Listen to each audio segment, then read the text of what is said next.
ನನಗೆ ಸಂಪತ್ತು ಕೊಟ್ಟೈತಂದ ಮೇಲೆ ಹಿಂಗ ದಾರಿಗೆ ಹೋಗೋರು ಬರೋರಿಗೆ ಯಾರಿಗಾರ ಸಹಾಯ ಮಾಡಿದ್ರೆ ಎಲ್ಲರೂ ಶ್ರೀಮಂತರಾಗ್ತಾರ. ನಾವ್ ಒಬ್ಬನ ಶ್ರೀಮಂತನಾಗಿರ್ಬೇಕಂದ್ರೆ ಈ ಪಕ್ಷಿನ ಕೊಲ್ಲಬೇಕು, ಯಾರಿಗೆ ಸಹಾಯ ಮಾಡ್ಲಾರ ಅಂತ ಅನ್ಕೊಂಡ. ಆ ಪಕ್ಷಿನ ಕೊಲ್ಲಬೇಕು ಅನ್ಕೊಂಡ. ಸಹಾಯ ಮಾಡಿದ್ಯಾರು? ಅದ ಪಕ್ಷಿ.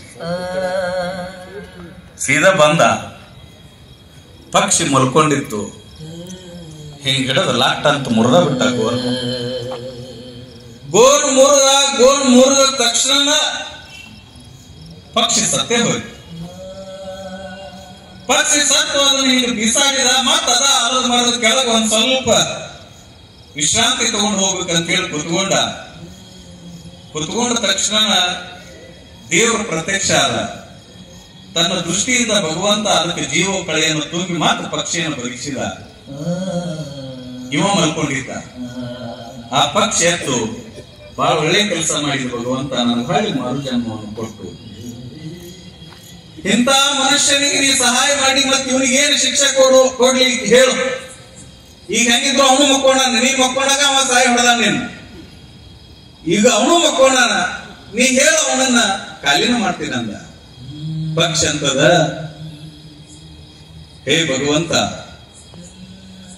ಅವ ಅಂತ ನೀಚ ಬುದ್ಧಿ ಕಲ್ತಾನಂತೇಳಿ ಅವನಂಗ ನಾನು ಮಾಡಿದ್ರ ಆ ಮನುಷ್ಯನಿಗೆ ನನಗೆ ಏನು ವ್ಯತ್ಯಾಸ? ಆ ಮನುಷ್ಯನಿಗೆ ನನಗೆ ಏನ್ ವ್ಯತ್ಯಾಸ ಅದ? ಮನುಷ್ಯನೇ ಬೇರೆ, ಪ್ರಾಣಿನ ಬೇರೆ. ನೀನ್ ಅವನಿಗೆ ಶಾಪ ಕೊಡಬೇಕು ಅಂತ ಮಾಡಿ ಅಂದ್ರೆ ಒಂದೇ ಒಂದು ಕೊಡು. ನಾ ಕೇಳ್ತೀನಿ ಏನು ಅಂದ್ರ, ಜೀವನದೊಳಗೆ ಈ ಮನುಷ್ಯ ಯಾರಿಗೇ ಕೆಟ್ಟದ್ದನ್ನು ಮಾಡಬಾರ್ದು ಅನ್ನುವಂತ ಬುದ್ಧಿ ಕೊಡು ಸಾಕು ಭಗವಂತ, ಅವ್ನು ಉದ್ಧಾರ ಆಗ್ಲಿ ಅಂತ ಪಕ್ಷಿ ಭಗವಂತನಲ್ಲಿ ಪ್ರಾರ್ಥನೆ ಮಾಡ್ತದ. ಇದನ್ನು ಸಿದ್ದೇಶ್ವರ ಅಜ್ಜವರು ತಮ್ಮ ಪ್ರವಚನದಲ್ಲಿ ಸದಾ ಹೇಳ್ತಿದ್ರು. ನಾನು ಅವ್ರ ಪ್ರವಚನ ಕೇಳಕ್ ಹೋದಾಗ ಕೇಳಿರುವಂತ ಘಟನಾ, ಅವರ ಪ್ರವಚನದೊಳಗೆ ನಾ ಪಾಲ್ಗೊಂಡಾಗ ಕೇಳಿದ ಘಟನಾ ಇದು. ಪಕ್ಷಿ ಒಂದು ಒಳ್ಳೆ ಬುದ್ಧಿ ಕೊಡುವಂತ ಅವನಲ್ಲಿ ಪ್ರಾರ್ಥನೆ ಮಾಡುವಂತ ಈ ಕತಿ ಉಪನಿಷತ್ತೊಳಗೆ ಬರ್ತದ. ಇದನ್ನು ಸದಾ ಸಿದ್ದೇಶ್ವರ ಅಜ್ಜವರು ಹೇಳ್ತಿದ್ರು. ಅವ್ರು ಯಾಕ ಎಲ್ಲರಿಗೂ ಪ್ರವಚನದ ಮೂಲಕ ಒಳ್ಳೆ ಅರಿವನ್ನ ಮೂಡಿಸುವಂತ ಕೆಲಸ ಮಾಡಿದ್ರೆ ಹೊರತು ಪ್ರಾಣಿ ಪಕ್ಷಿಗಳಿಗೆ ಪ್ರವಚನ ಮಾಡಲಿಲ್ಲ ನೋಡಿ ಜಗತ್ತಿನಲ್ಲಿ ಯಾರು. ಎಲ್ಲರ ದನ ಕೂಡಿ ಪ್ರವಚನ ಮಾಡಿ ಅವನು ಇಲ್ಲ. ಎಲ್ಲರ ಒಂದು 500 ಎಮ್ಮೆ ಕೂಡಿಸಿ ಅವಕ್ಕೆ ಪ್ರವಚನ ಹೇಳಿಸಾರ ಇಲ್ಲ. ಪಕ್ಷಿಗಳಿಗೆ ಹೇಳಿಸಾರ ಇಲ್ಲ. ಮನುಷ್ಯನಿಗೇನೆ ಹೇಳಿಸ್ತಾರ. ಈ ಜಗತ್ತಿನಲ್ಲಿ ದಾರಿ ತಪ್ಪೋ ಯಾರು ಅಂತಂದ್ರೆ ಮನುಷ್ಯ. ಅಂತ ಮನುಷ್ಯನಿಗೆ ಸದಾ ಕಾಲ ಉಳಿಯ ಪೆಟ್ಟನ್ನು ಕೊಡ್ತಾ ಕೊಡ್ತಾ ಪ್ರತಿಯೊಬ್ಬರನ್ನೂ ಕರ್ನಾಟಕದೊಳಗ ಅರಿವನ್ನ ಮೂಡಿಸಿರುವಂತ ಅರಿವಿನ ಯೋಗಿ ಅಂದ್ರೆ ಅದು ಸಿದ್ದೇಶ್ವರ ಸ್ವಾಮೀಜಿಯವರು ಅನ್ನುವಂಥದ್ದನ್ನು ಅರ್ಥ ಮಾಡ್ಕೊಳ್ಳೋದು. ಅಂತ ಸಿದ್ದೇಶ್ವರ ಸ್ವಾಮೀಜಿಯವರು ಅರಿವನ್ನು ಮೂಡಿಸ್ತಾ ಪ್ರವಚನದಲ್ಲಿ ಪ್ರತಿಯೊಬ್ಬರನ್ನು ಬಡಿದೆಚ್ಚರಿಸುವಂತ ಕೆಲಸ. ಇವರಿಗೆ ಬೇರೆ ಹೇಳಿದ್ರೆ ನಡೆಯಂಗಿಲ್ಲ, ಇವರಿಗೆ ಅರಿವನ್ನೇ ಹೇಳಬೇಕು. ಜ್ಞಾನದಿಂದ ಇವರೆಲ್ಲರೂ ಒಳ್ಳೆಯವರಾದ್ರ ಈ ಜಗತ್ತು ಒಳ್ಳೇದಾಗತ್ತನ್ನುವಂತ ಸೂತ್ರ ಸಿದ್ದೇಶ್ವರ ಮಹಾಸ್ವಾಮೀಜಿಯವರದಾಗಿತ್ತು. ಅಪ್ಪಗಳ ಹತ್ರ ಸೇವಾ ಮಾಡ್ತಾ ಬೆಳೆದ್ರು. Philosophy MA ಮುಗಿಸ್ಕೊಂಡ್ರು. ಕೊಲ್ಲಾಪುರದ ಯೂನಿವರ್ಸಿಟಿಯಲ್ಲಿ ಅಧ್ಯಯನ ಮುಗಿತು. ಮಲ್ಲಿಕಾರ್ಜುನ ಮಹಾಸ್ವಾಮೀಜಿ ಅವರು ಏನು ಪ್ರವಚನ ಮಾಡ್ತಿದ್ರು, ಅವರ ಪ್ರವಚನದ ಎಲ್ಲಾ ನುಡಿಗಳನ್ನ ಸಂಗ್ರಹ ಮಾಡೋ ಕಾಯಕ ಮಾಡಕತ್ರು. ಪ್ರವಚನಗಳನ್ನ ಸಂಗ್ರಹ ಮಾಡಕತ್ರು. ಪ್ರವಚನಗಳನ್ನ ಮಲ್ಲಿಕಾರ್ಜುನ ಮಹಾಸ್ವಾಮೀಜಿ ಅವರು ಏನು ಪ್ರವಚನ ಮಾಡಿದ್ರು ಆ ಪ್ರವಚನಗಳನ್ನ ಸಂಗ್ರಹ ಮಾಡಿ ಅದನ್ನೇ ಒಂದು ದೊಡ್ಡ ಪುಸ್ತಕ ಆಗಿ ಹೊರಗೆ ತಂದ್ರು ಜ್ಞಾನ ಯೋಗಾಶ್ರಮದ ಮೂಲಕ. ಅವರು ಪ್ರವಚನ ಮಾಡಿದ ನುಡಿಗಳನ್ನ ಸಂಗ್ರಹ ಮಾಡಿದ ಕೆಲಸ ಹಿಮಾಲಯದಷ್ಟು ಎತ್ತರವಾಗಿತ್ತು. ಆ ಪುಸ್ತಕವನ್ನು ನೋಡಿದಂತ ಪ್ರತಿಯೊಬ್ಬರೂ ಸಿದ್ದೇಶ್ವರ ಮಹಾಸ್ವಾಮೀಜಿಯರ ಜ್ಞಾನ ಎಷ್ಟು ದೊಡ್ಡದು ಅನ್ನುವಂತ ಮಾತುಗಳನ್ನ ಬಿಜಾಪುರದಲ್ಲಿ ಆಡ್ಲಿಕ್ಕೆ ಪ್ರಾರಂಭ ಮಾಡಿದರು. ಓದಿದ ವಿದ್ವಾಂಸರು, ಸ್ವಾಮಿಗಳು, ಎಂತ ಒಬ್ಬ ಯೋಗಿ ಬರದನಪ್ಪ ಈ ಪುಸ್ತಕವನ್ನ ಅನ್ನುವಷ್ಟರ ಮಟ್ಟಿಗೆ ಸಿದ್ದೇಶ್ವರ ಅಜ್ಜವರು ಆ ಪುಸ್ತಕವನ್ನು ಹೊರಗೆ ತಂದರು. ಈ ಜೀವನದೊಳಗ ಏನಾದ್ರೂ ಮಾಡೋದಿದ್ರೆ ಅದು ಪರೋಪಕಾರಕ್ಕಾಗಿ ಬದುಕಬೇಕೇ ಹೊರತು ಸ್ವಾರ್ಥಕ್ಕಾಗಿ ಬದುಕಬಾರ್ದು ಅನ್ನುವಂತ ಸೂತ್ರವನ್ನು ಕಂಡು ಹಿಡ್ಕೊಂಡ್ರು. ತಮಗಾಗಿ ಬದುಕಲಿಲ್ಲ. ಅವತ್ತು ಪರೋಪಕಾರಕ್ಕಾಗನೇ ಬದುಕಬೇಕು. ಇನ್ನೊಬ್ಬರಿಗೆ ಒಳ್ಳೇದು ಮಾಡಾಕ, ಇನ್ನೊಬ್ಬರಿಗೆ ಪ್ರೀತಿಯನ್ನ ಹಂಚಾಕ, ಒಳ್ಳೆ ಮಾತುಗಳನ್ನು ಹೇಳಾಕ, ಸದ್ಭಾವ ಹೇಳಾಕ, ಸಂಸ್ಕೃತಿಯನ್ನು ಕಲಸಾಕ ನನ್ನನ್ನು ನಾನು ಮುಡಿಪಾಗಿಡಬೇಕು ಅನ್ನುವಂತ ಸನ್ಯಾಸ ದೀಕ್ಷೆಯನ್ನು ತೆಗೆದುಕೊಳ್ತಾರ. ಸಾಷ್ಟಾಂಗ ನಮಸ್ಕಾರ ಹಾಕಿದ್ರು ಮಲ್ಲಿಕಾರ್ಜುನ ಮಹಾಸ್ವಾಮೀಜಿ ಅವರಿಗೆ. ಬರೇ ಯೋಗಿ ಆಗಬೇಡಪ್ಪ, ಈ ಜಗತ್ತಿನಲ್ಲಿ ಜ್ಞಾನ ಯೋಗಿ ಆಗಂತ ತಿಳ್ಕೊಂಡು ಸಿದ್ದೇಶ್ವರ ಅಜ್ಜವರಿಗೆ ಮಲ್ಲಿಕಾರ್ಜುನ ಮಹಾಸ್ವಾಮೀಜಿ ಅವರು ಆಶೀರ್ವಾದ ಮಾಡ್ತಾರ. ಗುರುವಿನ ಅನುಗ್ರಹ ಅನ್ನುವಂಥದ್ದು ಬಹಳ ದೊಡ್ಡದು. ಬರೇ ಯೋಗಿ ಆಗೋದಲ್ಲ, ಬರೇ ಸ್ವಾಮಿ ಆಗುವುದಲ್ಲ, ಜ್ಞಾನ ಯೋಗಿ ಆಗು ಅಂತ ತಿಳ್ಕೊಂಡು ಆಶೀರ್ವಾದ ಮಾಡಿದಾಗ ಗುರುವಿನ ಅನುಗ್ರಹದ ಮೂಲಕ ಈ ಜಗತ್ತಿನಲ್ಲಿ 10 ದೇವರ ಆಶೀರ್ವಾದ ಆದ್ರೆ ನಾವು ಬೆಳಿತೇವಿಲ್ಲೋ, ಆದ್ರೆ ಗುರುವಿನ ಅನುಗ್ರಹ ಆಯ್ತು ಒಂದು ಸಾರಿ ಅಂದ್ರ ಮುಗಿಲೆತ್ತರಕ್ಕೆ ಬೆಳಿತಾರ, ವಿಶ್ವಕ್ಕನೇ ಪರಿಚಿತರಾಗ್ತಾರ ಅನ್ನೋದಕ್ಕ ಸಿದ್ದೇಶ್ವರ ಮಹಾಸ್ವಾಮೀಜಿಯವರೇ ಸಾಕ್ಷಿಯಾಗಿ ನಿಲ್ತಾರ ನಮ್ಮ ಕಣ್ಣು ಮುಂದೆ. ಜೀವನದೊಳಗ ಅದಕ್ಕೆ ಅವ್ರನ್ನ ಏನಂತ ಕರೆದ್ರು ಅಂತಂದ್ರ, ಈ ನಾಡಿನ ಹೆಸರನ್ನ ಪ್ರಪ್ರಥಮವಾಗಿ ವಿದೇಶದಲ್ಲಿನೂ ಬೆಳಗಿಸಿರುವಂತ ಕೀರ್ತಿ ಸ್ವಾಮಿ ವಿವೇಕಾನಂದ ಅವರಿಗೆ ಸಲ್ತದೆ. ವಿದೇಶದೊಳಗೂ ಭಾರತ ದೇಶದ ಕೀರ್ತಿಯನ್ನು ತಂದ್ರು ತಮ್ಮ ಪ್ರವಚನದ ಮೂಲಕ. ಬ್ರದರ್ಸ್ ಅಂಡ್ ಸಿಸ್ಟರ್ಸ್ ಅನ್ನುವಂತ ಒಂದೇ ಒಂದು ಶಬ್ದ ಇಡೀ ಭಾರತವನ್ನೇ ನೋಡುವ ಹಾಗೆ ಮಾಡ್ತು. ಎಲ್ಲರೂ ಪ್ರೀತಿಯಿಂದ ಬದುಕೋಣ ಅನ್ನುವಂತ ಮಾತನ್ನ ಹೇಳಿ ಈ ನಾಡಿನಲ್ಲಿ ಅಷ್ಟೇ ಅಲ್ಲ, ಇಡೀ ರಾಷ್ಟ್ರದ ಹೆಸರನ್ನೂ ಕೂಡ ವಿದೇಶದಲ್ಲಿ ಬೆಳಗಿಸಿರುವಂತ 2ನೇ ಸ್ಥಾನವನ್ನ ತುಂಬುವಂತ ಮಹಾನ್ ಯೋಗಿ ಅಂದ್ರೆ ಅದು ಸಿದ್ದೇಶ್ವರ ಮಹಾಸ್ವಾಮೀಜಿಯವರು. ಅವರನ್ನ ಸ್ವಾಮಿ ವಿವೇಕಾನಂದ, 2ನೇ ವಿವೇಕಾನಂದ ಅಂತ ಕರೆದ್ರು. ನಮ್ಮೊಳಗೆ ಒಬ್ಬ ಬಸವಣ್ಣ ಬಂದ, ನಮ್ಮ ಒಳಗೆ ಒಬ್ಬ ಅಲ್ಲಮನಾಗಿ ಬಂದ, ನಮ್ಮ ಒಳಗೆ ಒಬ್ಬ ಚನ್ನ ಬಸವಣ್ಣನಾಗಿ ಬಂದ. 3 ಮಂದಿ ಅವತಾರಗಳನ್ನು ಎತ್ತಿ ಬಂದ. ಯಾರು? ಪರಮಯೋಗಿ ಸಿದ್ದೇಶ್ವರ ಮಹಾಸ್ವಾಮೀಜಿ ಅವರು. 12ನೇ ಶತಮಾನದೊಳಗೆ ಚನ್ನ ಬಸವಣ್ಣ ಮಹಾಜ್ಞಾನಿಯಾಗಿದ್ದ ಅಂತ ನಾವು ಕೇಳ್ತೇವೆ ಅಷ್ಟ, ಇತಿಹಾಸದೊಳಗೆ ಕೇಳ್ತೇವೆ. ಚನ್ನ ಬಸವಣ್ಣಂತ ಜ್ಞಾನ ಯಾರಿಗೂ ಇರಲಿಲ್ಲ. ಅಕ್ಕ ಮಹಾದೇವಿ ಬರಿತಾಳ, ಬಸವಣ್ಣನ ಭಕ್ತಿ ಚನ್ನ ಬಸವಣ್ಣನ ಜ್ಞಾನ, ಮಡಿವಾಳಯ್ಯ ನಿಷ್ಠೆ ಪ್ರಭುದೇವರ ಜಂಗಮ ಸ್ಥಳ, ಅಜಗಣ್ಣನ ಐಕ್ಯ ಸ್ಥಳ, ನಿಜಗುಣನ ಆರುಢ ಸ್ಥಳ, ಸಿದ್ದರಾಮಯ್ಯನ ಸಮಾಧಿ ಸ್ಥಳ, ಇಂತಿವರ ಕರುಣ ಪ್ರಸಾದವೆನಗಾಯಿತು ಚನ್ನ ಮಲ್ಲಿಕಾರ್ಜುನ ಅಂತ. ಎಷ್ಟು ಅದ್ಭುತ! ಬಸವಣ್ಣನ ಭಕ್ತಿ, ಚನ್ನ ಬಸವಣ್ಣನ ಜ್ಞಾನ, ಜ್ಞಾನ ಅಂದ್ರೆ ಚನ್ನ ಬಸವಣ್ಣ. 12ನೇ ಶತಮಾನದ ವಚನ ಸಂಪುಟಗಳನ್ನ, ಶರಣರ ಸಂದೇಶಗಳನ್ನ, ಶರಣರ ತತ್ವಗಳನ್ನ ಓದಿದಾಗ ನಮಗ ಗೊತ್ತಾಗೋದೇನು ಅಂತಂದ್ರ, ಮಹಾಜ್ಞಾನಿ ಯಾರು ಅಷ್ಟು ದೊಡ್ಡ ಶರಣರಲ್ಲಿ ಅಂದ್ರ ಚನ್ನ ಬಸವಣ್ಣ ಅಂತ ಕರಿತೀವಿ. ಆದ್ರ ಆ ಚನ್ನ ಬಸವಣ್ಣನವರನ್ನು ನೋಡಿಲ್ಲ ನಾವು. 12ನೇ ಶತಮಾನದ ಚನ್ನ ಬಸವಣ್ಣನಾಗಿ, ವೈರಾಗ್ಯದಲ್ಲಿ ಅಲ್ಲಮ ಪ್ರಭದೇವನಾಗಿ, ಬೋಧನೆಯಲ್ಲಿ ಬಸವಣ್ಣನಾಗಿ ಹುಟ್ಟಿ ಬಂದಿರುವಂತ 21ನೇ ಶತಮಾನದ ಮಹಾಯೋಗಿ ಅಂದ್ರೆ ಅದು ಸಿದ್ದೇಶ್ವರ ಸ್ವಾಮೀಜಿಯವರು ಅನ್ನೋದನ್ನ ನಾವೆಲ್ಲ ಅರ್ಥ ಮಾಡ್ಕೋಬೇಕು. ಬಸವಣ್ಣನ ಸ್ವರೂಪ ತಾಳಿ ಬಂದ್ರು ಈ ನಾಡಿಗೆ, ಅಲ್ಲಮನ ಅವತಾರವನ್ನು ಎತ್ತಿ ಬಂದ್ರು, ಚನ್ನ ಬಸವಣ್ಣನ ಜ್ಞಾನವನ್ನು ಈ ನಾಡಿಗೆ ಬಿತ್ತರಿಸ್ಲಿಕ್ಕೆ ಬಂದ್ರು. ಅಂತ ಯೋಗಿಯ ಪ್ರವಚನ. ಬರೇ ಯೋಗಿ ಆಗೋದಲ್ಲ, ಜ್ಞಾನ ಯೋಗಿ ಆಗು ಅಂತ ತಿಳ್ಕೊಂಡು ಹೇಳಿದಾಗ ಅಧ್ಯಯನ, ಪರೋಪಕಾರ, ಜನರಿಗೆ ಅರಿವನ್ನು ಮುಟ್ಟಿಸುವುದು. ಮತ್ತು ಜ್ಞಾನ ಯೋಗಾಶ್ರಮ ಇನ್ನೇನು ಮಲ್ಲಿಕಾರ್ಜುನ ಮಹಾಸ್ವಾಮೀಜಿ ಅವರ ಸಮಯ ಕೊನೆಗೆ ಆಗುವಂತ ಸಂದರ್ಭ. ಕೊನೆ ಆಗುವ ಸಂದರ್ಭದಲ್ಲಿ ಸಿದ್ದೇಶ್ವರ ಸ್ವಾಮೀಜಿ ಅವರಿಗೆ ಅಧಿಕಾರವನ್ನು ವಹಿಸಬೇಕು. ಏನು ಮಾಡೋದು? ಯಾವುದನ್ನು ಸ್ವೀಕಾರ ಮಾಡಲಿಲ್ಲ. ನಾವು ತಿಳ್ಕೊಂಡೇವಿ ಇತ್ತಿತ್ಲಾಗ ಏನು ಅಂದ್ರೆ ಪ್ರಶಸ್ತಿ ಒಲ್ಲೆ ಅಂದ್ರು, ಬಿರುದುಗಳನ್ನು ಒಲ್ಲೆ ಅಂದ್ರು. ಅವರು ಸಾಧಕರಾಗಿದ್ದಾಗ ಮಠದ ಅಧಿಕಾರನ ಒಲ್ಲೆ ಅಂದ್ರು. ಮಠನ ಬೇಡ, ಒಬ್ಬ ಸ್ವಾಮಿಗೆ, ಒಬ್ಬ ಸನ್ಯಾಸಿಗೆ, ನಿಜವಾದ ಸನ್ಯಾಸಿಗೆ ಮಠನ ಇಲ್ಲ. ನಾವು ಸುಮ್ಮ ಮಠ ಅಂತ ಕಟ್ಟುತ್ತೇವೆ ಈಗೆಲ್ಲರೂ, ಆದ್ರೆ ನಿಜವಾದ ಸನ್ಯಾಸಿಗೆ ಅಧಿಕಾರನ ಇಲ್ಲ, ಸ್ವಾಮಿಗೆ ಮಠನ ಇಲ್ಲ. ಅಧಿಕಾರವನ್ನು ಧಿಕ್ಕರಿಸಿದ್ರು. ಅತನಿ ಮುರುಗೇಂದ್ರ ಶಿವಯೋಗಿಗಳು ಮಠದಾಗಿದ್ದಾಗ ಮರುಳಶಂಕರ ಸ್ವಾಮಿಗಳು ಬಂದು, ಏ ಶಿವಯೋಗಿ ಮುರುಗೇಂದ್ರ, ನಿನಗ ಪಟ್ಟಾಧಿಕಾರ ಮಾಡ್ತೇವಪ್ಪ ಅಂತಂದಾಗ, ಅಧಿಕಾರ ಇದು ಎಲ್ಲ ಒಲ್ಲೆಪ್ಪ, ನಾನು ಅದು ಬ್ಯಾಡ್, ನಾನು ಈ ಮಠದಾಗ ಸುಮ್ಮ ಸ್ನಾನ ಪೂಜೆ ಮಾಡ್ಕೊಂಡು ಬಂದು ಭಕ್ತರ ಜೊತೆ ಮಾತಾಡ್ಕೋತ ಇರ್ತೀನಿ ಅಷ್ಟ, ನನಗೆ ಮೂಲ್ಯಾಗ ಒಂದು ಜಾಗ ಕೊಡ್ರಿ ಸಾಕು. ಅಧಿಕಾರ ಮಾಡೋದಿದ್ರೆ ನೀವು ಸಿದ್ಧಲಿಂಗಪ್ಪಗಳಂತದಾರ ಇನ್ನೊಬ್ರು ಮಠದಾಗ ಅವ್ರನ್ನ ಅಧಿಕಾರ ಮಾಡ್ರಿ ಅಂತ ಹೇಳಿ ಅತನಿ ಗಚ್ಚಿನ ಮಠದೊಳಗ ಅಧಿಕಾರ ಮಾಡ್ತಾರೆ ಸಿದ್ಧಲಿಂಗಪ್ಪಗಳನ್ನ. ಅತನಿ ಶಿವಯೋಗಿಗಳು ಕೂಡ ಅಧಿಕಾರವನ್ನು ಸ್ವೀಕಾರ ಮಾಡಂಗಿಲ್ಲ, ಮಠಕ್ಕಾಗಂಗಿಲ್ಲ, ಪಟ್ಟ ಕಟ್ಕೊಳಂಗಿಲ್ಲ. ಆದ್ರೂ ಪಟ್ಟ ಗಟ್ಟಿದ ಎಲ್ಲಾ ಸ್ವಾಮಿ ಕುಲಾನ ಅವ್ರಿಗೆ ಹೋಗಿ ಕಾಲಿಗೆ ಬೀಳ್ತದ ಅಂದ್ರ ಶಿವಯೋಗ, ಅದು ಶಿವಯೋಗ. ಹೆಂಗ ಅತನಿ ಶಿವಯೋಗಿಗಳು ಬಹಳ ದೊಡ್ಡವರು ಈ ನಾಡಿನೊಳಗ, ಹಂಗ ಅಷ್ಟೇ ಅದೇ ಸರಿ ಸಮಾನಾಗಿ ಸಿದ್ದೇಶ್ವರ ಅಪ್ಪವರು ಏನ್ ಮಾಡ್ತಾರಂದ್ರ, ಅಧಿಕಾರ ಬೇಡ, ಈ ಆಶ್ರಮಕ್ಕೆ ಯಾರನ್ರ ಒಬ್ಬರನ್ನ ಅಧ್ಯಕ್ಷರನ್ನ ಮಾಡ್ರಿ, ಅವ್ರು ನೋಡ್ಕೊಂಡು ಹೋಗ್ತಾರ, ನಾ ಸುಮ್ಮ ಓದ್ಕೋತ ಒಂದಿಷ್ಟು ಜೀವನ ಕಳಿತೀನಿ ಪ್ರಕೃತಿಯೊಂದಿಗೆ ಅಂತಾರ.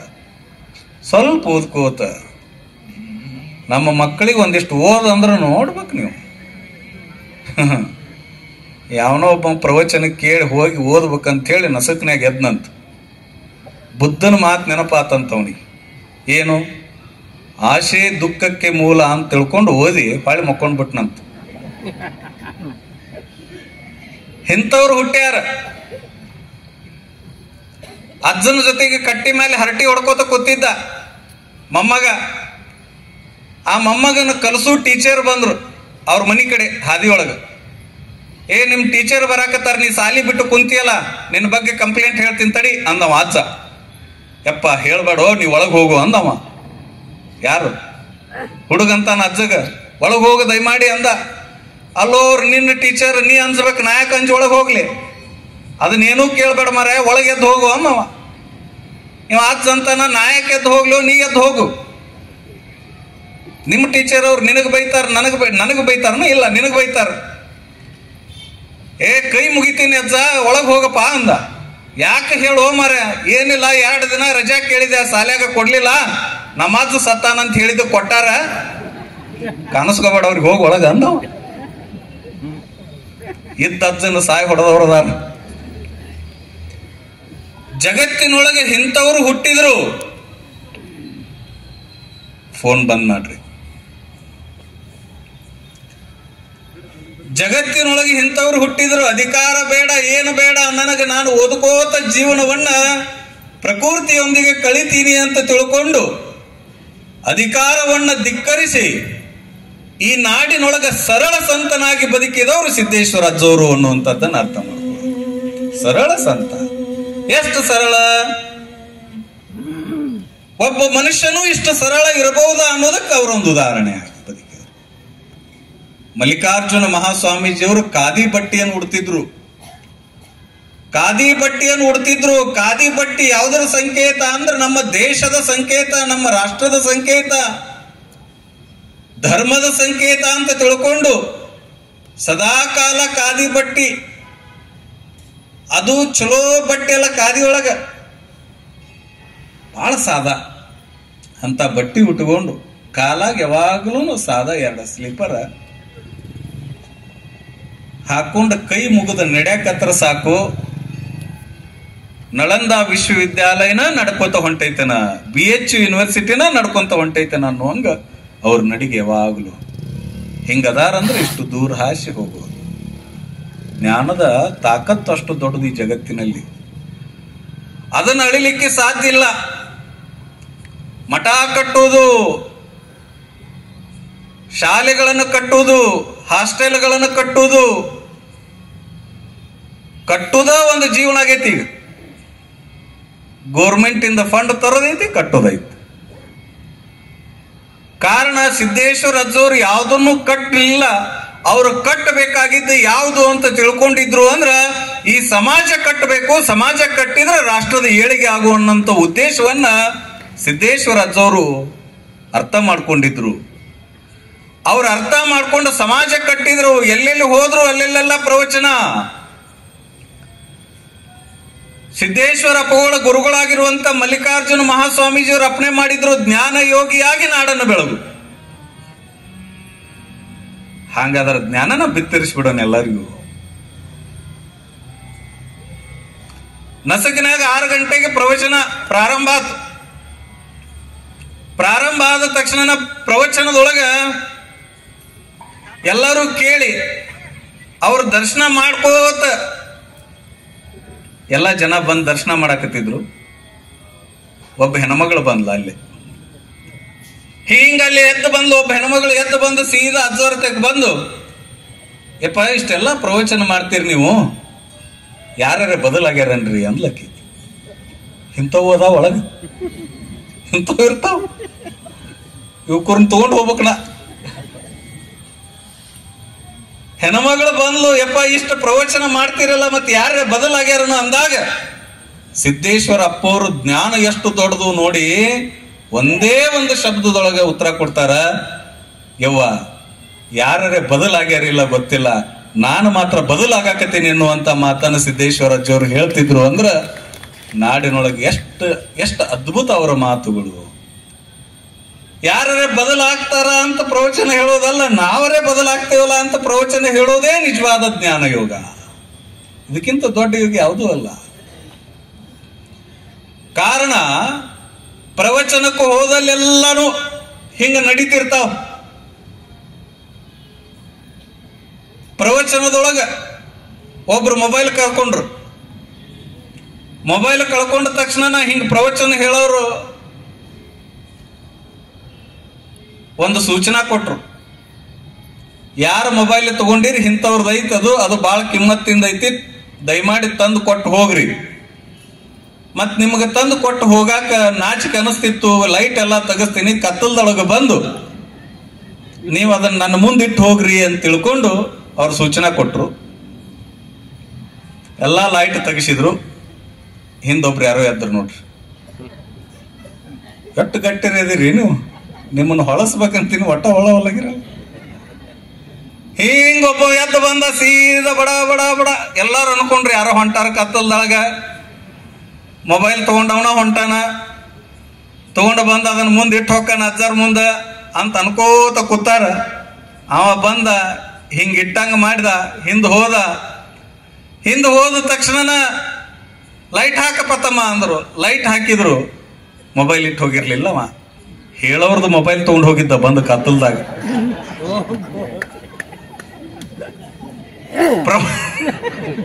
ಇದನ್ನೂ ಕಲಿಸ್ತಾವ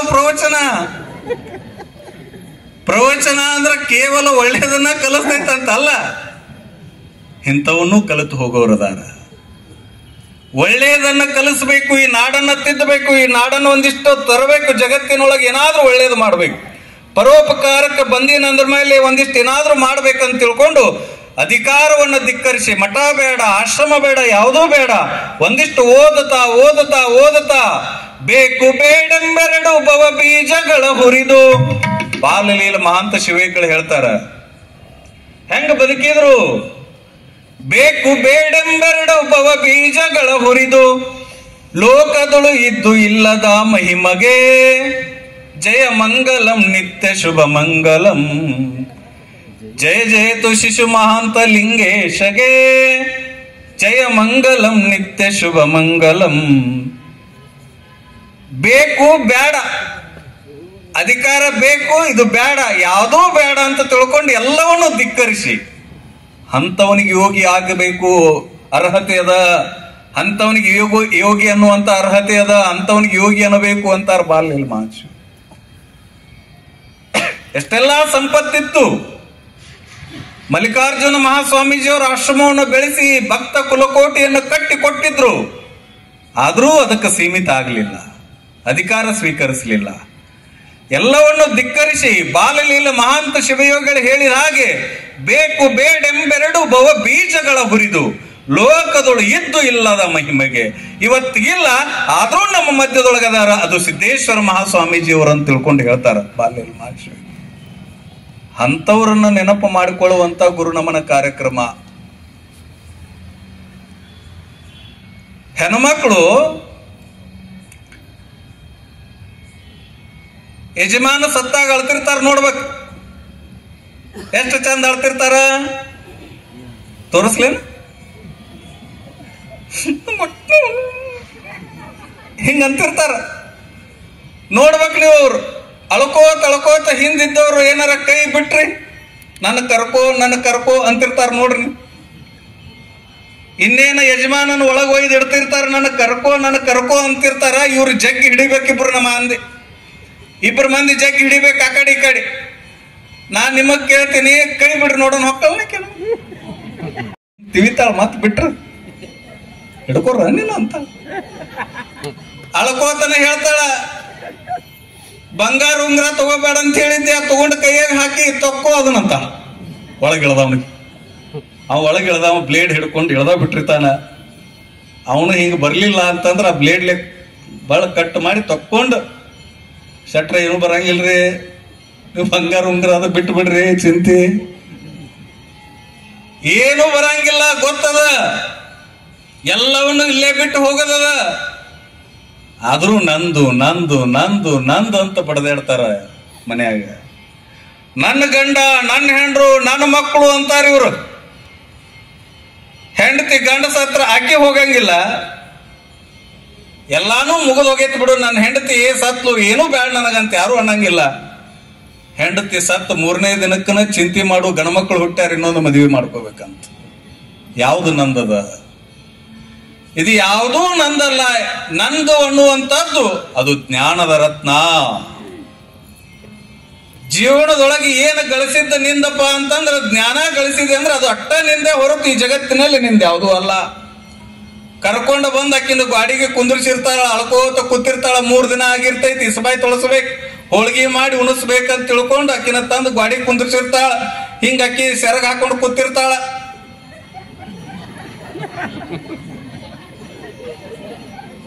ಅರ್ಧ ಮುಖ ಕಾಣ್ತಿರ್ತೈತಿ, ಅರ್ಧ ಕಾಣಂಗಿಲ್ಲ. ಹಿಂಗ್ ಕೂತಾಗ ಅಕ್ಕಿಗೆ ಬಂದು ಅವ್ರ ತಾಟಿನ್ಯಾಗ ಒಂದಿಷ್ಟು ಇದು ಇಡ್ತಾರ, ಏನು ಹೋಳಿಗೆ ಇಟ್ಟಿರ್ತಾರ, ಉಣ್ಣು 3 ದಿನ ಆಗೈತಿ, ಉಪವಾಸ ಐತಿ, ಉಣ್ಣು ಅಂತಿರ್ತಾರ. ಅಕ್ಕಿ ಒಟ್ಟ ಒಲ್ಲಿವಾ ಅಂತಿರ್ತಾಳ, ಕೈಯಾಗಿ ಹಿಂಗ್ ಹಿಡಿದಿರ್ತಾಳ, ಒಟ್ಟ ಒಲ್ಲಿವಾ. 30 ಇಟ್ಟಾರ ಹೋಳಿಗೆ, 30 ಇಟ್ಟ ಅಕ್ಕಿ ಹೋಗಿ ಹಿಂಗ ಏನ್ರ ಹೋಗೋ ಮುಂದಾಗ ಅದ್ರಾಗ ಏನ್ರ ಹನಿ ಹಾಲ ತುಪ್ಪ ಹಾಕಿರ್ಲಿಲ್ಲ ಅಂತ ತಿಳ್ಕೊರಿ, ಒಂದ ಹಣ್ಣಿನ ಹಾಲು ಬಿಡಿದಕ್ಕ ಅಂತ. ಯಾವುದು ಸತ್ಯ? ಯಾವುದು ಸತ್ಯ? ಹೋಳಿಗೆ ಒಲ್ಲೆ ಅನ್ನೋದು ಸತ್ಯನೋ, ಏನು ಹಾಲು ನೀಡು ಅನ್ನೋದು ಸತ್ಯನೋ? ನಾ ಇವನ್ನ ನೋಡ್ತಿರ್ತೀನಿ ಹೋದಾಗ,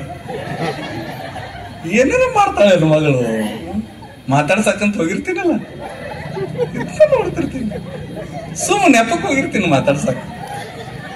ಏನೇನ್ ನಾಟಕ ನಡೆದೈತಿ ಒಂದೊಂದು ಮನ್ಯಾಗ. ಈ ಸತ್ಯ ಜಗತ್ತು ಅರ್ಥ ಮಾಡ್ಕೊಂಡಕ್ಕನ ಈ ನಾಡಿನಲ್ಲಿ ಮಹಾತ್ಮರು ಹುಟ್ಟಿ ಬಂದ್ರು. ಇದನ್ನು ತಿದ್ದಬೇಕು, ಇದನ್ನು ನಡೆಸಬೇಕು. ಯಾವುದೂ ನಂದಲ್ಲ, ನಂದ್ ಅನ್ನೋದೇ ಎಲ್ಲಾ ಬಿಟ್ಟು ಹೋಗೋದೈತಿ ಒಂದು ದಿನ. ಗರ್ವ ಅಹಂಕಾರ ಬೂದಿಯ ಮಾಡೋ ನಮ್ ಗವಾಯಿಗಳು ಹಾಡ್ತಾರೆ. ಕೇಳು ಜಾಣ ಶಿವ ಧ್ಯಾನ ಮಾಡಣ್ಣ, ನಿನ್ನೊಳಗ ನೀನು ತಿಳಿದು ನೋಡಣ್ಣ, ನಿನ್ನೊಳಗ ನೀನು ತಿಳಿದು ನೋಡಣ್ಣ. ಕೇಳು ಜಾಣ ಶಿವ ಧ್ಯಾನ, ಕೇಳು ಜಾಣ ಶಿವ ಧ್ಯಾನ ಮಾಡಣ್ಣ, ನಿನ್ನೊಳಗ ನೀನು ತಿಳಿದು ನೋಡಣ್ಣ, ನಿನ್ನೊಳಗ ನೀನು ತಿಳಿದು ನೋಡಣ್ಣ. ಕೇಳು ಜಾಣ ಶಿವ ಧ್ಯಾನ ಮಾಡಣ್ಣ.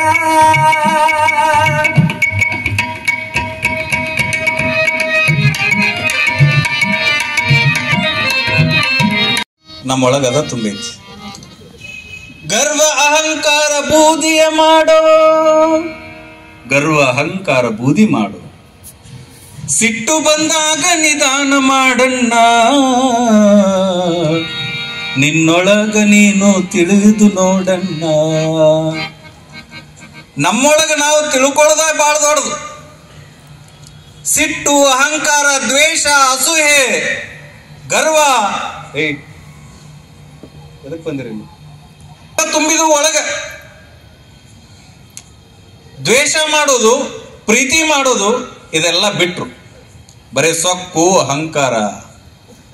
ನಮ್ಮೊಳಗೆ ನಾವು ತಿಳ್ಕೊಳ್ಳೇ ಇಲ್ಲ. ನಾವು ಎದಕ್ಕೆ ಬಂದೇವಿ ಈ ಜಗತ್ತಿನೊಳಗ, ಬಂದಿದ್ದು ಎದಕ್ಕೆ, ಮುಂದೆ ಮಾಡುವುದೇನದ, ಹೋಗುವುದೆಲ್ಲಿಗೆ ಯಾರಿಗೂ ಗೊತ್ತಿಲ್ಲ.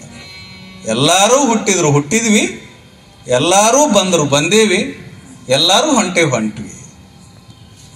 ನಮ್ಮ ಒಳಗೆ ನಾವೇನೂ ತಿಳ್ಕೊಳ್ಳೇ ಇಲ್ಲ.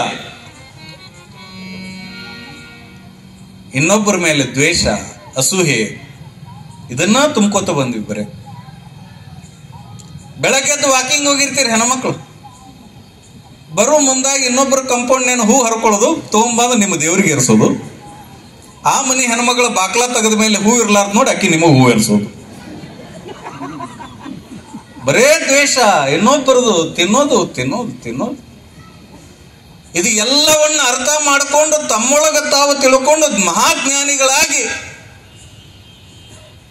ಈ ಜಗತ್ತಿನ ಜಂಜಡನ ಬೇಡ ಅಂತ ತಿಳ್ಕೊಂಡು ಗುಡ್ಡದಾಗ ಬದುಕುವುದು, ಊರು ಹೊರಗಿರೋದು. ಸಿದ್ದೇಶ್ವರ ಸ್ವಾಮಿಗಳು ಬಂದಾಗ ಎಲ್ಲಿರ್ತಿದ್ರು? ಊರು ಹೊರಗಿರ್ತಿದ್ರು. ಯಾಕ? ಗೊತ್ತಿತ್ತು ಅವ್ರಿಗೆ ಈ ಊರನ ಜಂಜಡನ ಬೇಡ. ಮಠ ಕಟ್ಟಲಿಲ್ಲ, ದ್ವೇಷ ಮಾಡಲಿಲ್ಲ, ಇನ್ನೊಂದೇನು ಮಾಡಲಿಲ್ಲ. ಓದುವುದು, ಚಲೋ ಓದಿದ್ದನ್ನು ಜನರ ಮನಕ್ಕೆ ಮುಟ್ಟಿಸುವಂಗ ಮಾತನಾಡು. ಜನರ ಮನಸ್ಸಿಗೆ ಮುಟ್ಟಬೇಕು. ಎಷ್ಟು ಮಂದಿ ತಮ್ಮ ದುಶ್ಚಟಗಳನ್ನು ಬಿಟ್ಟರು ಅವ್ರ ಮಾತು ಕೇಳಿ ಒಡೆದ ಸಂಸಾರಗಳು ಕೂಡಿದವು, ಒಡೆದ ಸಮಾಜ ಕೂಡ್ತು.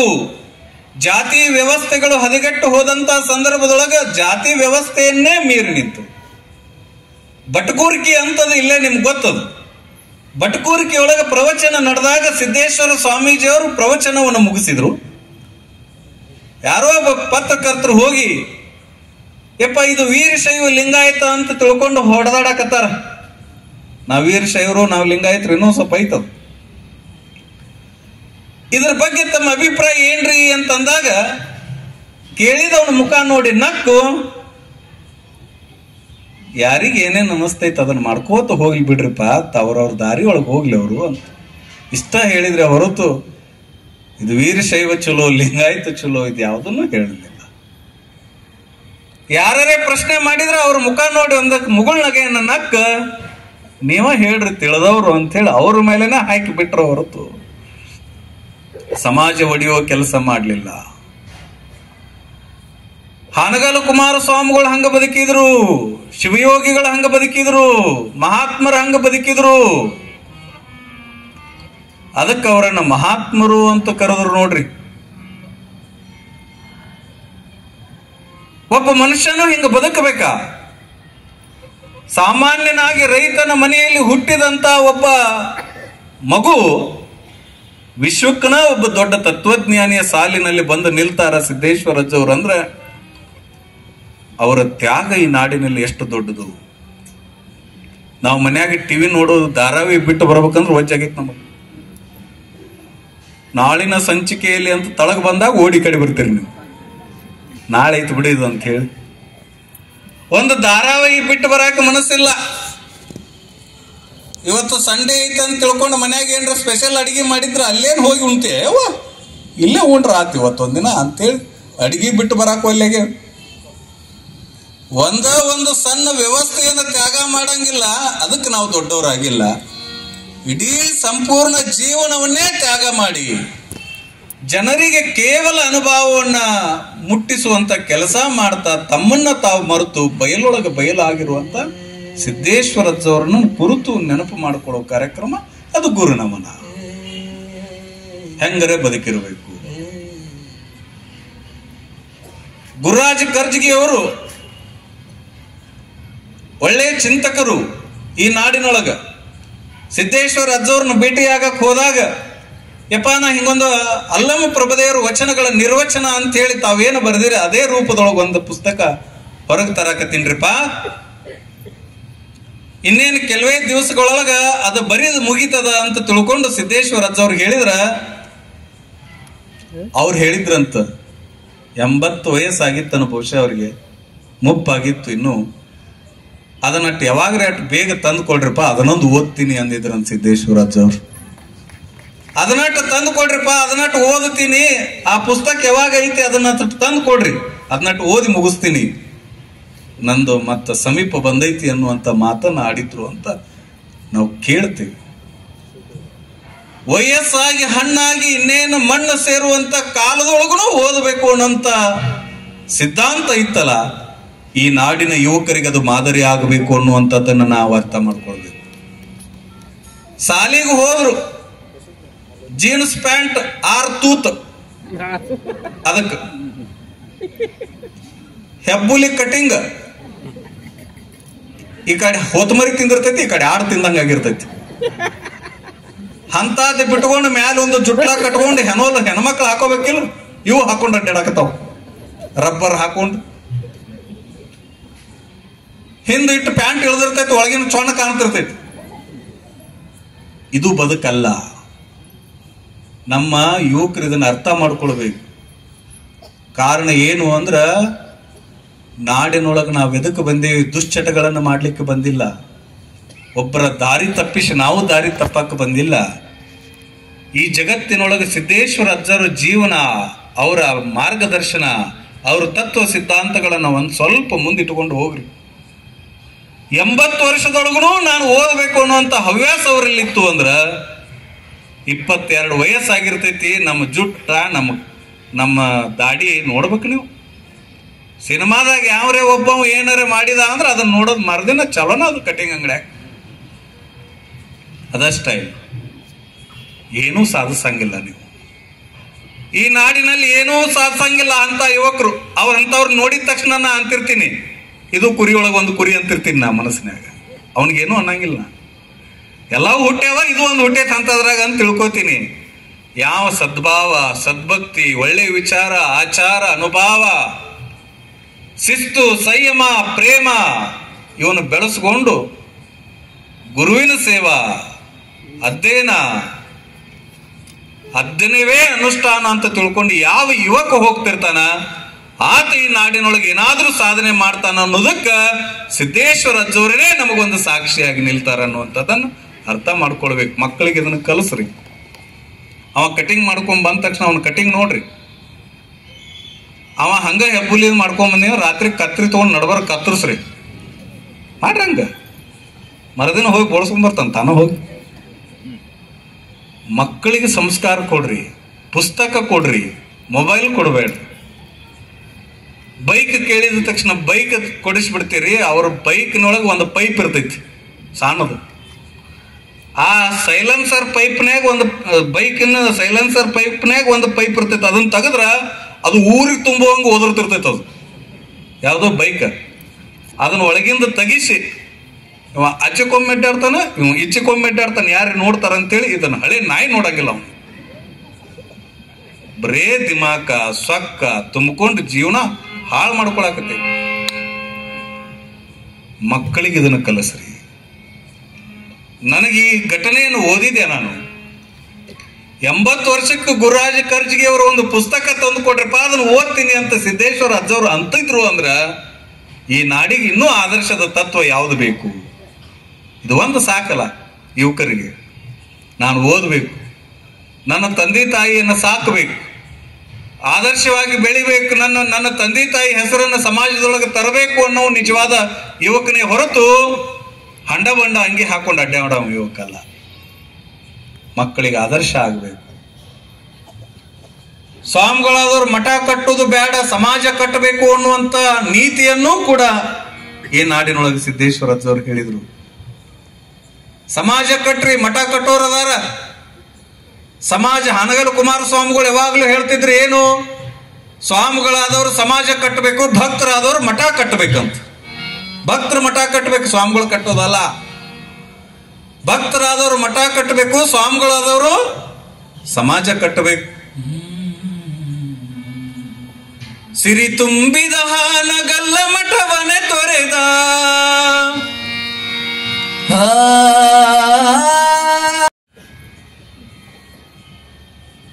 ಅಂತ ಹಾನಗಲ್ ಕುಮಾರ ಶಿವಿಗಳು ಮಹಾತ್ಮರ ನಡೆದ ದಾರಿಯೊಳಗ 21ನೇ ಶತಮಾನದೊಳಗ ನಡೆದಾಡುವ ದೇವರಾಗಿರುವಂಥವರು ಸಿದ್ದೇಶ್ವರಪ್ಪ ಅವರು ಏನು ಕಟ್ಟಲಿಲ್ಲ. ಸಿರಿ ತುಂಬಿದ ಹಾನಗಲ್ಲ ಮಠವನೇ ತೊರೆದ. ಹಾನಗಲ್ ಮಠಕ್ಕಾಗಿದ್ರು. ಮಠ ಸಿರಿ ತುಂಬಿತ್ತು. ವೈರಾಗ್ಯದ ಮಲ್ಲನಾರ್ಯರು ಬಂದ್ರು. ಬಾಗಲಕೋಟೆ ವೈರಾಗ್ಯದ ಮಲ್ಲನಾರ್ಯರು, ಏನ್ರಿಪ್ಪ ಮಠದಾಗ ಕುಂತು ಭಿನ್ನ ಹೊಡ್ಕೋತ ಕುಂತಿರಲ್ಲ, ಸಮಾಜ ಕೆಟ್ಟೈತಿ, ಸಮಾಜ ತಿದ್ದೋ ಹೋಗ್ರಿಪ್ಪ.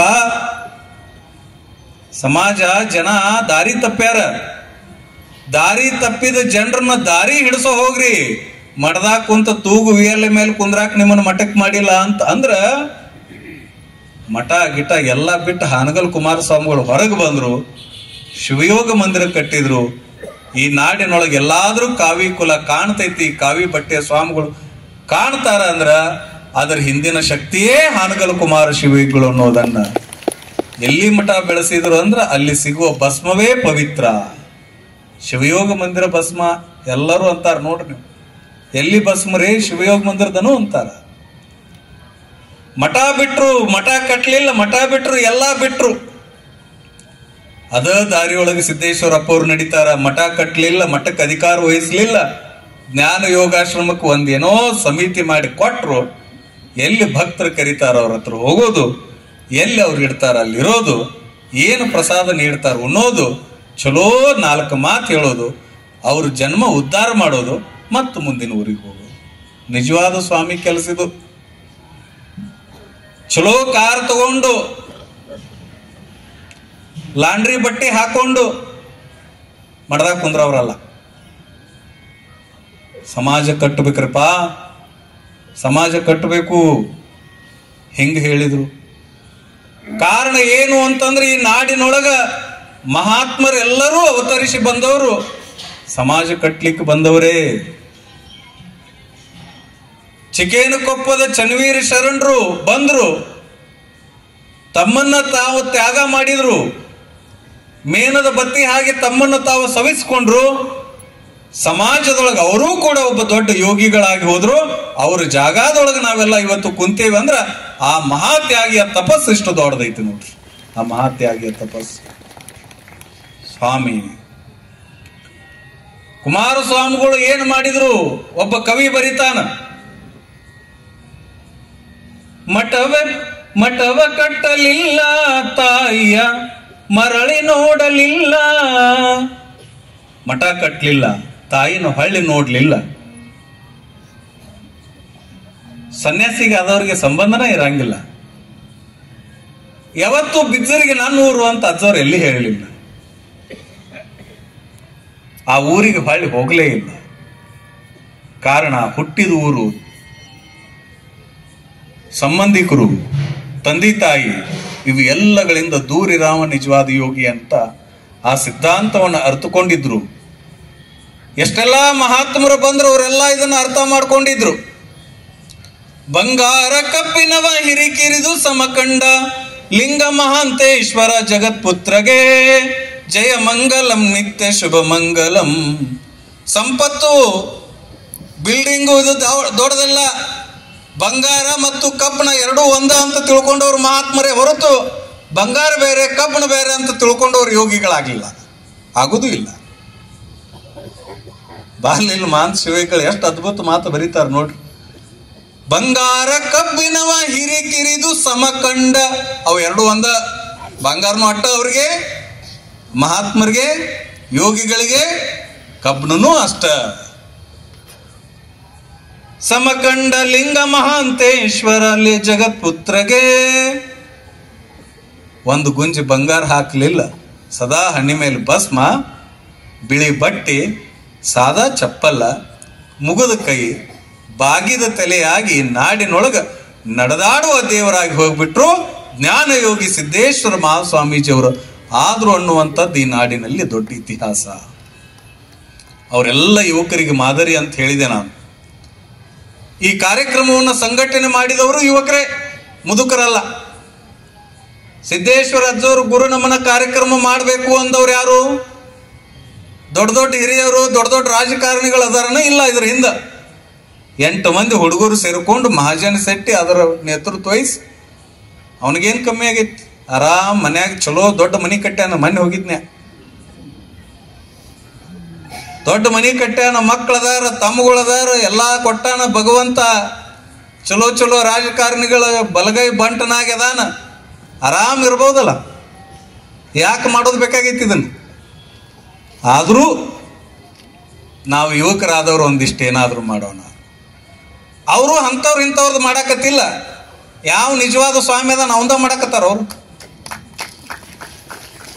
ನಿಜವಾದ ಸ್ವಾಮಿ ಯಾರು ಅಂದ್ರೆ ಸಿದ್ದೇಶ್ವರ ಅಪ್ಪವರಪ್ಪ. ಅಂಥವ್ರದ್ದು ಮಾಡಿದ್ರೆ ನಮಗೂ ಒಂದಿಷ್ಟು ಪುಣ್ಯ ಬರ್ತೈತೆ ಅಂತ ತಿಳ್ಕೊಂಡು ಒಂದಿಷ್ಟು ಸಂಘಟನೆ ಮಾಡಿ, ಯಾರು ಕೊಟ್ರ ಬಂತು ಕೊಡದಿದ್ರ ಬಂತು, ಒಂದಿಷ್ಟು ದುಡ್ಡು ಕಿಸೆದವನು ಹೋದ್ರೂ ಪರವಾಗಿಲ್ಲ ಅಂತ ತಿಳ್ಕೊಂಡು ಸಂಘಟನೆ ಮಾಡಿ ನಮ್ಮನ್ನು ಒಪ್ಪಿಸಿ ಇವ್ರನ್ನ ಒಪ್ಪಿಸಿ ಎಲ್ಲರನ್ನೂ ಒಪ್ಪಿಸಿ ಇಲ್ಲಿ ಕುಂಡಲಾನು ತಂದು ಅವನ ಇಡಬೇಕು, ಚಾದರ್ನು ಅವನ ಹಾಸ್ಬೇಕು, ಚೇರು ಅವನ ಇಡಬೇಕು. ನೀವು ಹೋದ ಮೇಲೆ ತೆಗೆದು ಅವನ ಇಡಬೇಕು. ಹೋಗೋ ಮುಂದಾಗ ಚೇರ್ ತೆಗೆದಿಟ್ಟು ಹೋರಿ ಅವ ಪುಣ್ಯ ಬರ್ತೈತೆ ನಿಮಗೆ. ಇಷ್ಟು ಹೇಳಿ ಮಣ್ಣಕ್ಕನ ಕಣದಲ್ಲೂ ತಂಪು ತನಿವೆಗಳಿರಲಿ, ಒಲವಿನ ಹೊರತೆ ನಿಮ್ಮದೆಂದೂ ಬತ್ತದಿರಲಿ. ಕಸವರಸವಾಗಿ ಬಾಳು ನಂದನವಾಗಿ ನಿಮ್ಮೆಲ್ಲರಿಗೂ ಮಹಾತ್ಮರ ಕೃಪಾ, ಸಿದ್ದೇಶ್ವರ ಮಹಾಶಿವಯೋಗಿಗಳ ಕೃಪಾ, ಅವರ ಆಶೀರ್ವಾದ ನಿಮ್ಮ ಮನೆಗೆ, ನಿಮ್ಮ ಮನೆತನಕ್ಕೆ, ನಿಮ್ಮ ಮಕ್ಕಳಿಗೆ ಅವರೆಲ್ಲರ ಆಶೀರ್ವಾದ ಹೊಳೆಯಾಗಿ ಹರಿದು ಬರಲಿ ಅಂತ ಹಾರೈಸಿ ನನ್ನೇ 2 ಮಾತಿಗೆ ವಿರಾಮ ಹೇಳ್ತಿದ್ದೀನಿ. ಎಲ್ಲರಿಗೂ ಶರಣು, ಶಿವಶರಣಾರ್ಥಿ. ಬಯಲನೆ ಬಿತ್ತಿ ಬಯಲನೆ ಬೆಳೆದು ಬಯಲು ಬಯಲಾಯಿತಯ್ಯ ಎಂದು ಲಿಂಗದಲ್ಲಿ ಲೀನವಾದ ಸಿದ್ದೇಶ್ವರ ಅಪ್ಪಂಗಳವರ ಬಗ್ಗೆ ಮಾತನಾಡುವುದೆಂದರೆ ಕಣ್ಣಂಚಿನಲ್ಲಿ ನೀರು ಬಂದ ಹಾಗೆ, ಎದೆಯು ಕೂಡ ಗದ್ಗದಿತವಾದ ಹಾಗೆ. ಮಹಾಯೋಗಿ, ಜ್ಞಾನಯೋಗಿ, ಪರಮ ಪೂಜ್ಯ ಸಿದ್ದೇಶ್ವರ ಮಹಾಸ್ವಾಮಿಗಳ 3ನೇ ದಿನದ ಗುರುನಮನ ಕಾರ್ಯಕ್ರಮದ ಪ್ರವಚನ ಪ್ರಸಾದವನ್ನು ಉಣಬಡಿಸಿರುವಂಥ ಪರಮ ಪೂಜ್ಯ ಶ್ರೀ ಸಿದ್ಧಲಿಂಗ ಮಹಾಸ್ವಾಮಿಗಳಿಗೆ ಶರಣಾರ್ಥಿಗಳು. ಮಂಗಲ. ಒಂದು ನಿಮಿಷ.